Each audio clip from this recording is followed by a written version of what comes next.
Cleaning up the Met Police is like removing cancer from the body. So says the force's boss.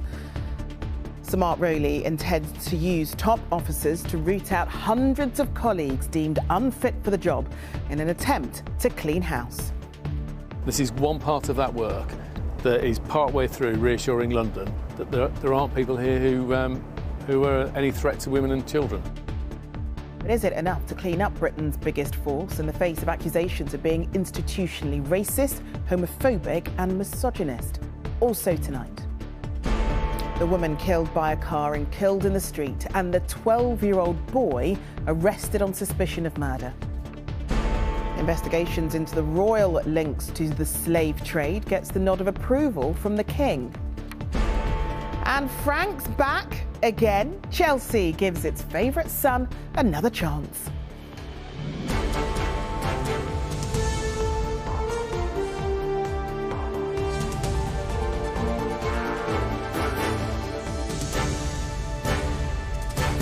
This is the ITV Evening News with Charlene White.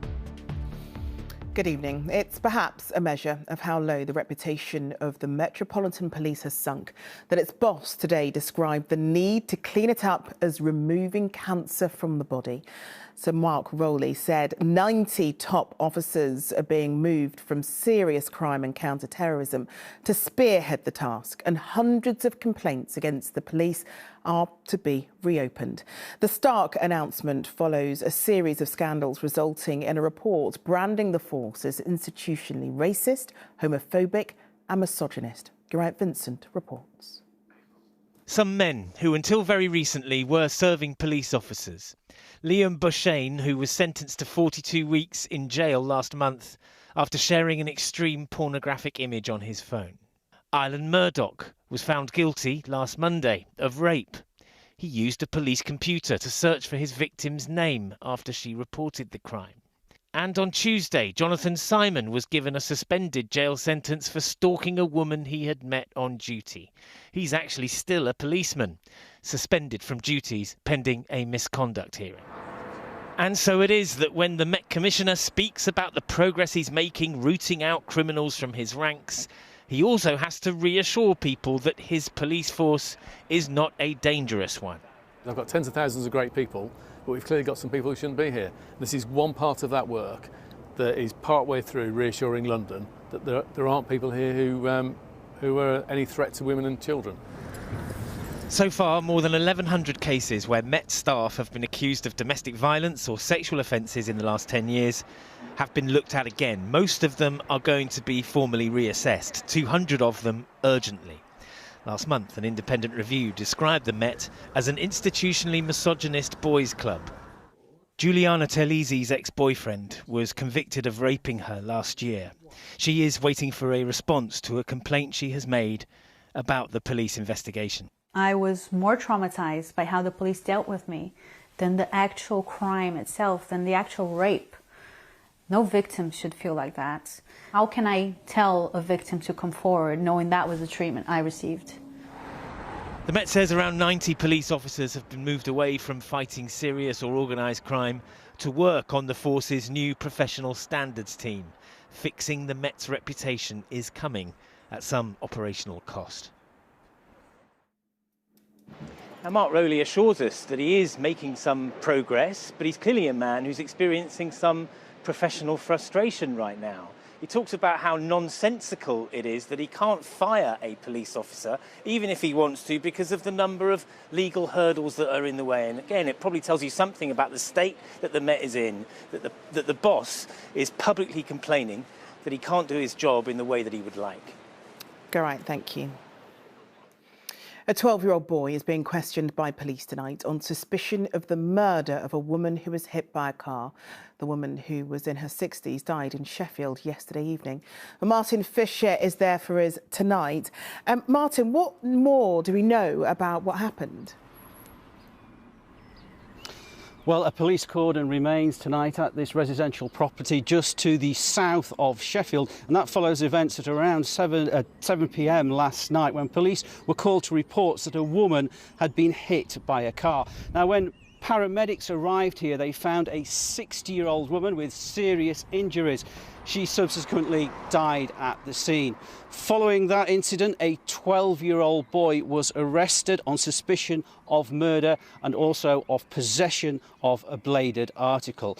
Well, police have told us a little bit more. They said they were called here to reports of a collision between a car and a woman. And in a statement tonight, the woman leading the inquiry, Detective Chief Inspector Andrea Bowell, has said this: "This will be a deeply distressing time for the families of those involved in this incident, and I would ask their privacy is respected as they seek to understand what has happened." As for the 12-year-old boy, well, he remains in police custody this evening. OK, Martin, thanks very much. An abusive husband who murdered his pregnant wife by pushing her off an Edinburgh landmark was today jailed for at least 20 years. Fozia Javed fell around 50 feet to her death from Arthur's Seat. Kashif Anwar had denied he pushed her, but Ms Javed used her dying words to tell a stranger her husband caused her fall. A man today denied murdering Elle Edwards, who was shot dead while at a pub in Wallasey on Christmas Eve. She was 26. Connor Chapman, who pleaded not guilty via video link at Liverpool Crown Court, has been remanded in custody until his trial in June. Scotland's First Minister Humza Yousaf today dismissed claims of any collusion with police over the timing of the arrest of the SNP's former chief executive. Peter Murrell, Nicola Sturgeon's husband, has been released after being questioned over allegations of financial irregularity. And our Scotland correspondent Peter Smith has joined us. Peter, what did Mr Yousaf tell you?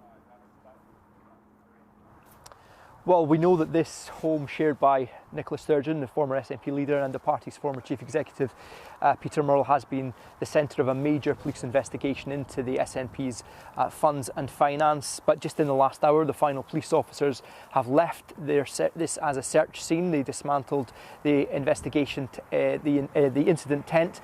Peter Murrell has also been released without charge after being questioned under caution for 12 hours. But this is an investigation that is very much ongoing. It's an issue that's now inherited by the party's new leader, Humza Yousaf. And today he told me that he's keen to rebuild trust and transparency in his party. Can people trust that money they give the SNP will be used as intended? Absolutely they can trust that the money that they give to the SNP will of course be spent how we advertise it. And You've been briefed on the finances. Has that always been the case? Well, look, again, I've been briefed on the finances, but I couldn't comment on the live police investigation. So you can't guarantee that money given to the SNP for the purposes of a future referendum hasn't been spent on other matters? I can guarantee you that any penny and any pound that is donated to the SNP is spent, of course, on furthering the cause of independence. Now, as I say, Peter Murrell was released yesterday evening without charge. Nicola Sturgeon nor Peter Murrell have returned home yet, though, and the next step in this investigation is that the police will submit their report to Scotland's Public Prosecution Service. All right, Peter, thanks. The government's announced it's to test a new public alert system on millions of mobile phones later this month. It's intended for life-threatening emergencies, though anyone who needs their phone to stay silent can opt out. Here's our political correspondent, Harry Horton. Extreme flooding, wildfires and heavy snow are all becoming more common in the UK. And as the risk from these events increases, the government has introduced an emergency alert to warn those nearby of any imminent danger.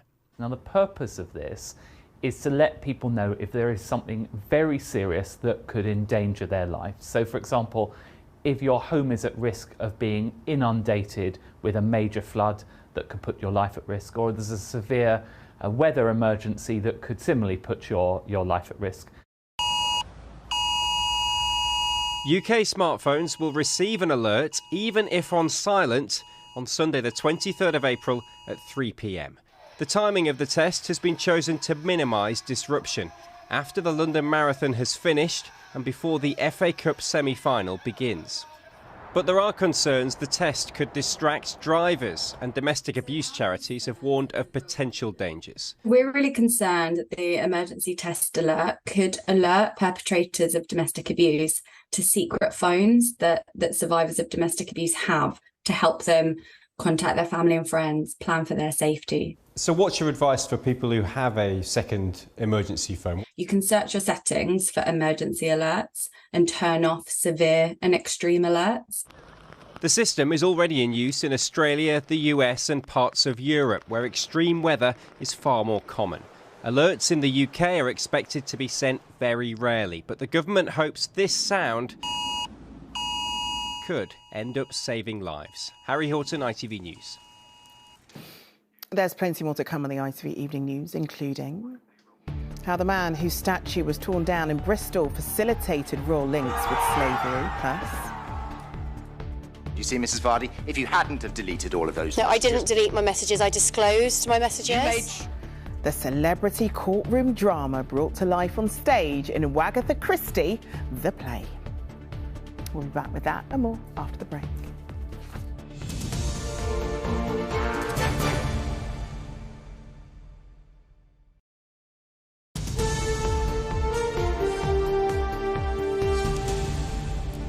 Welcome back. In an unprecedented statement from Buckingham Palace, King Charles today signalled his support for research into the royal family's historical links with the slave trade. It follows the publication of a document showing that William III received shares from a Bristol-based slave trader, as Sangeeta Lal reports. As King Charles III took part in a centuries-old Easter tradition today, there was a different part of history he had to address.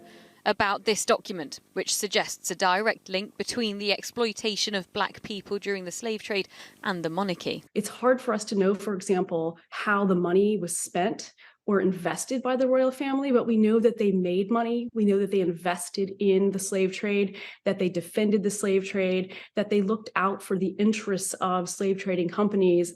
The document shows the signature of Edward Colston. In it, he says, "I do transfer £1,000 part of my stock in the Royal African Company of England unto His Highness William Henry, Prince of Orange." In the 60 years it operated, the Royal African Company transported nearly 200,000 slaves to the Americas, including around 24,000 children.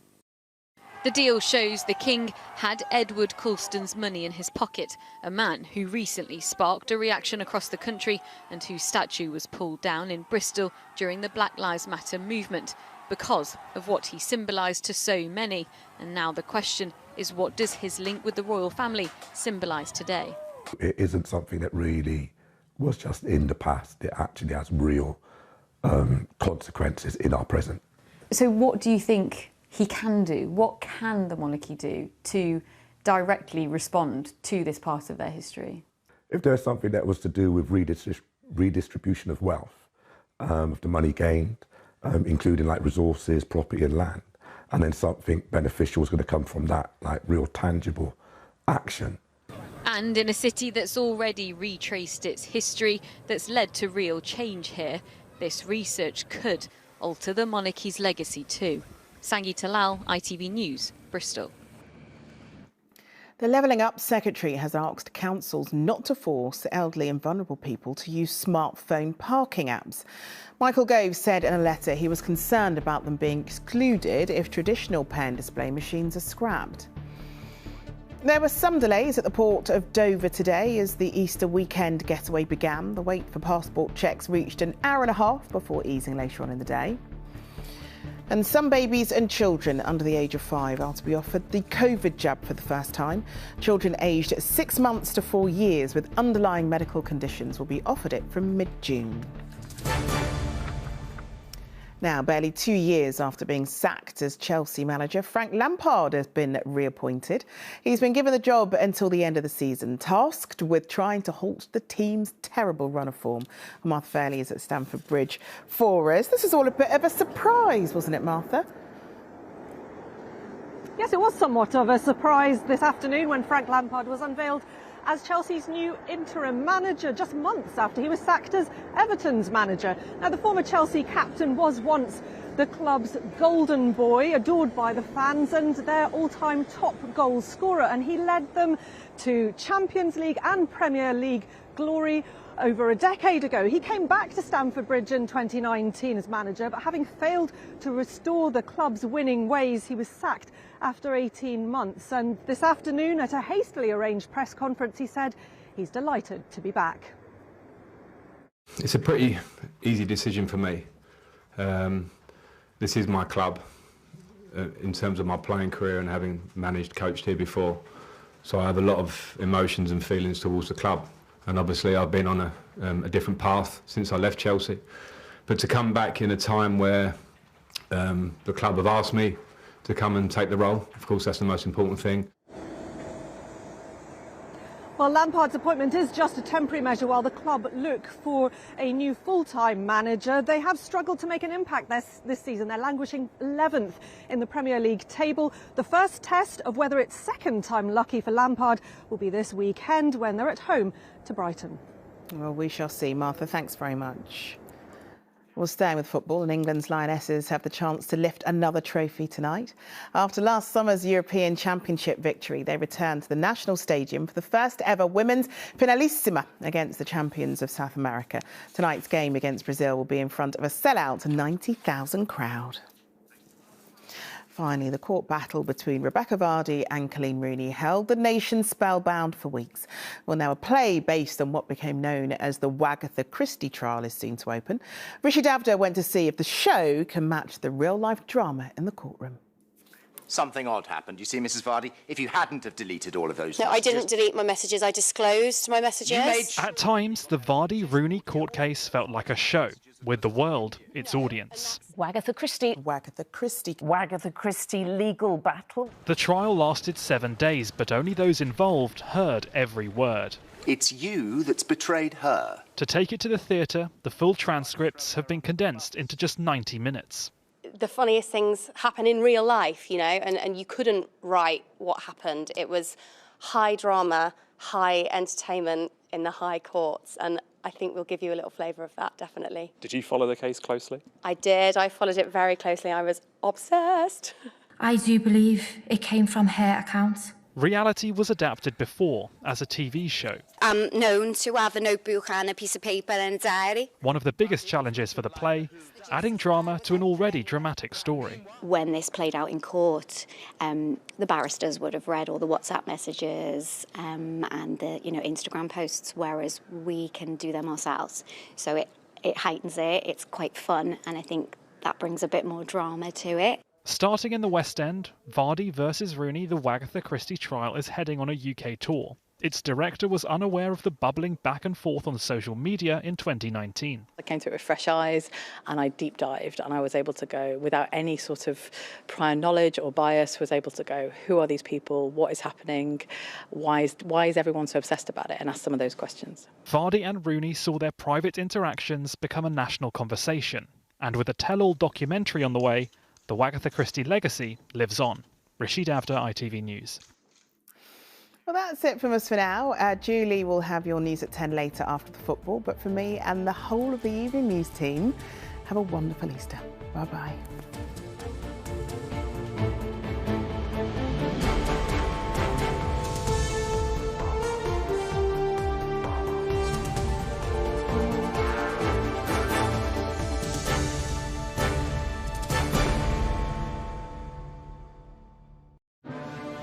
A cold start, with a snow shower spreading quickly across the east. Heinz Seriously Good Mayonnaise sponsors ITV National Weather. A very good evening to you. It's looking promising into the long Easter weekend. Plenty of springtime sunshine for the vast majority.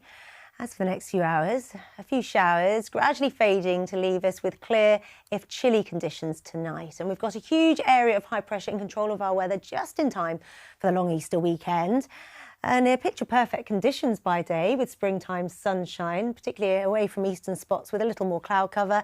By night, with the clear conditions, it will feel just a little chillier with a touch of ground frost in the most prone locations. Showers to end the day across the south and the east will tend to fade, and then generally a dry, quiet night ahead with the light breeze across the southwest and mist of fog patches developing here. Further north, close to freezing, and through those central spots, particularly out in rural locations.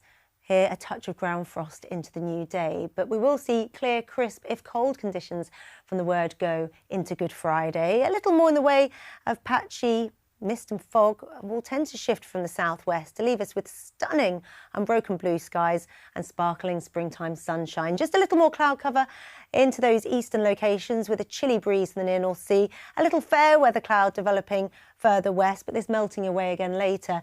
And then for many, we've got bright blue skies as the afternoon unfolds. Highs of 13 or 14 degrees across Scotland, further south 15 or 16 degrees here. A similar theme into Easter Saturday, a little more cloud in the east, and after another chilly start, highs of 16 or 17 degrees. Enjoy. Heinz Seriously Good Mayonnaise sponsors ITV National Weather.